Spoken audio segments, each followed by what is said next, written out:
Little Princess Isabella lost her shoes. Once upon a time, in a faraway kingdom, there lived a little princess named Isabella. She was a happy and carefree child who loved to run and play in the palace gardens.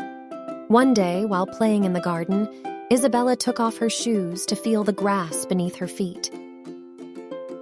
She ran around for a while and had a great time, but when she returned to where she had left her shoes, they were gone. Isabella was devastated. She loved those shoes and couldn't imagine how she would manage without them.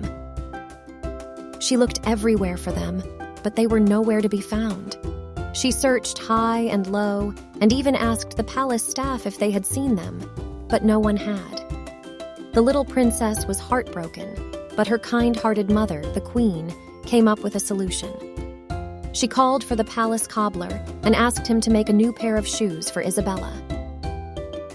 The cobbler was a skilled craftsman, and he made the most beautiful shoes Isabella had ever seen. They were made of the finest leather, decorated with pearls and diamonds, and had silk laces. Isabella was overjoyed when she saw her new shoes. She put them on and twirled around in the palace courtyard, admiring their beauty. She felt like a true princess in her new shoes, and she was grateful to her mother for making her happy again. From that day on, Isabella wore her new shoes with pride. She never forgot the shoes she had lost, but she knew that sometimes things happen, and we have to move on. The little princess learned a valuable lesson about loss and resilience, and she cherished her new shoes all the more for it.